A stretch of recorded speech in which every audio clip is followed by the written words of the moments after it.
Hey guys, this is Mark Goldberg with another exciting episode for you today. And today we're going to talk about filthy lucre, money, cash, scratch, plata, gold, silver. That's what we're going to talk about and your feelings about it and how it relates to watch collecting.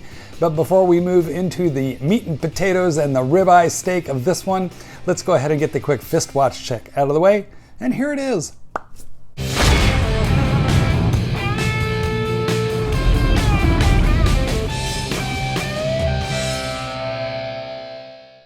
Today, fellas, I am wearing, look at the color of this dial.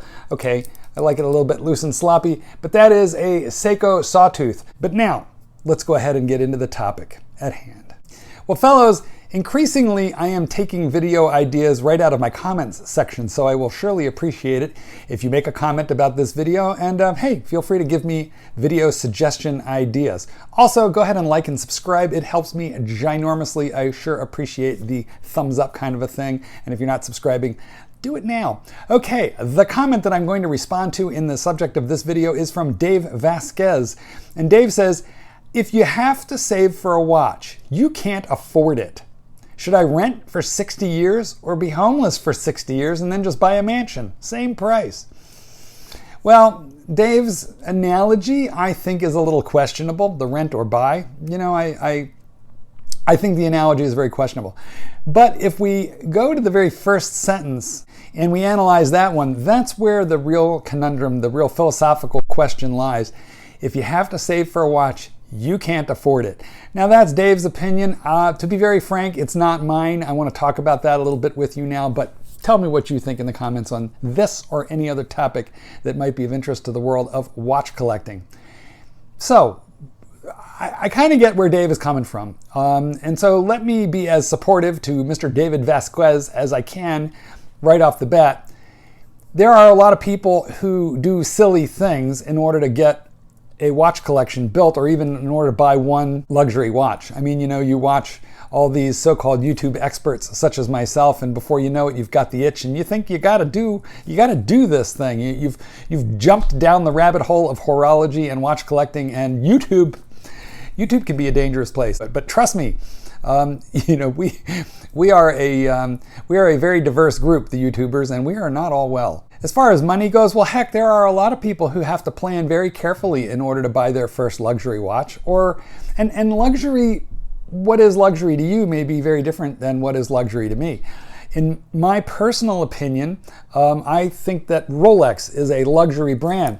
But gosh, guys, if you collect Richard Mille and Moser and C and some independent watchmakers, you may feel that Rolex is sort of mid-grade, mid-tier stuff.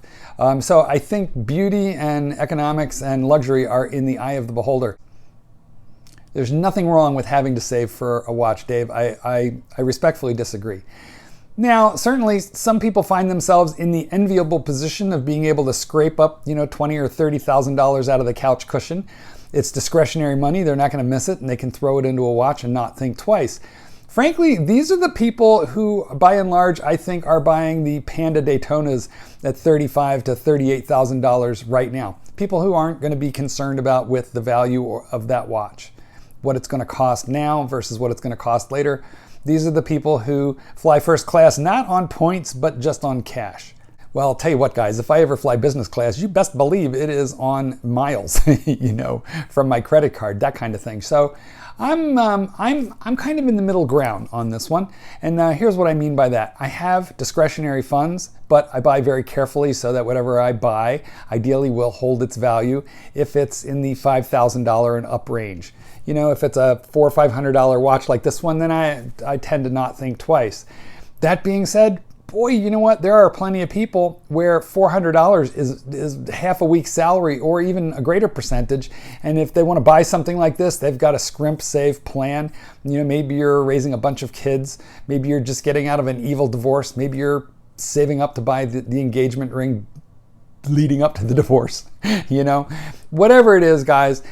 Everybody's view of money is vastly different. And Dave, I think we have to respect that. Not everybody is going to be able to just peel $100 bills off of the bankroll and then run out and buy the Rolex. Speaking of which, I see some of the most obnoxious photographs on Facebook, guys who like pile up their Rolex on literal piles and wads of cash. I have a healthy respect for money. It's not so easy to come by, unless you inherit it, I guess, in which case it's easy to come by. But then even to keep it, invest it, create a legacy for your children, well, that takes effort and time and talent and, all like that. So let's just say I have a respect for money. What I don't really respect very much are people who don't care about value, people who throw money around like it has no meaning. I'm just not one of those people. So, Dave, those who save for their first Rolex, to be honest with you, if it's painful, if they've got to scrimp and save and plan, that watch likely means a whole lot more to those people than it does if they were able to just throw the money down without thinking twice. And believe me, fellas, I know this from personal experience. I bought my first Rolex in about 1986 or 1987, and I'll tell you a quick story about it. But before I do, let me drop a quick picture of it in right here.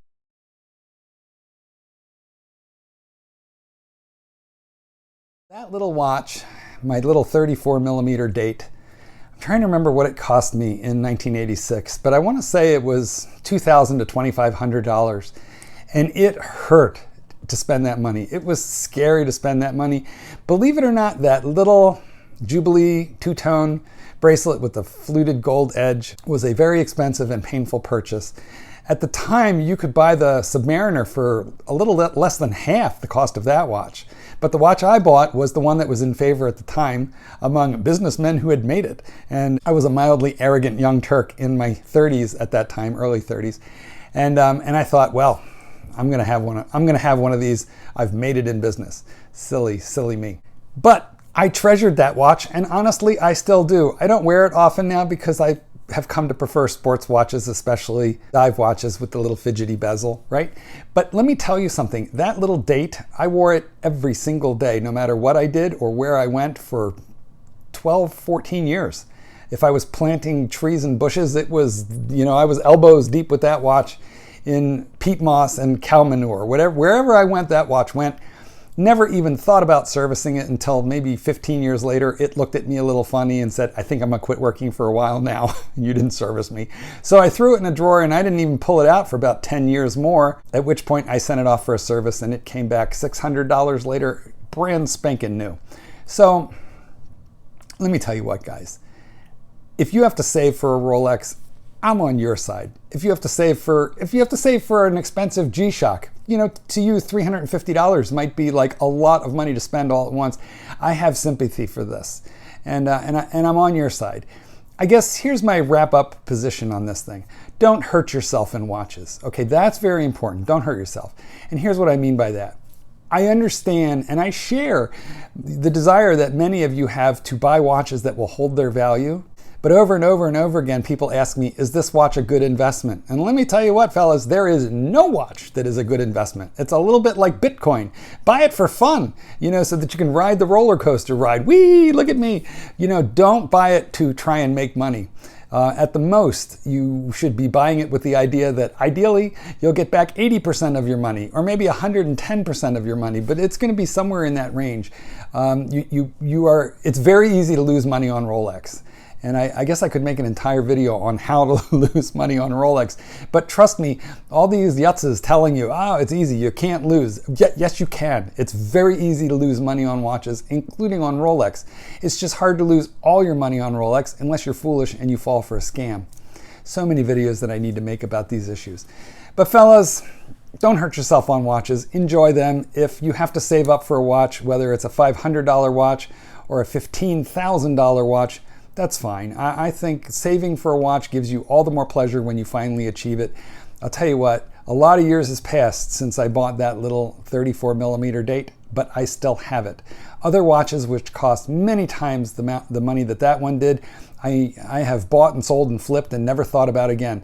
But that little date that I had to suffer for, that I was afraid to buy, that I cherished once I finally did, all these years later, that watch has a few scratches and a little bit of stretch, and so do I.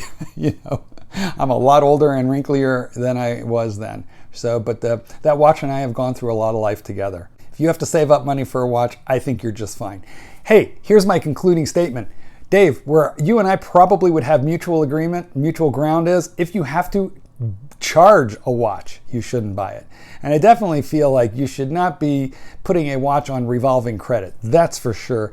Maybe I might make an exception if your jeweler or your AD gave you 1 year 0% financing as part of some promotion, and you just divided yourself up into 12 payments so that thing, you're using other people's money and you're paying 0%. But there's still an impact on your credit for that going on your on your credit usage. So avoid that. I think you're way better off paying cash. It's fine if it takes you a while to save it up.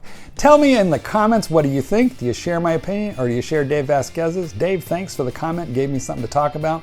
Guys, let's do this again together soon. Goldberg, peace out. Paint the sky.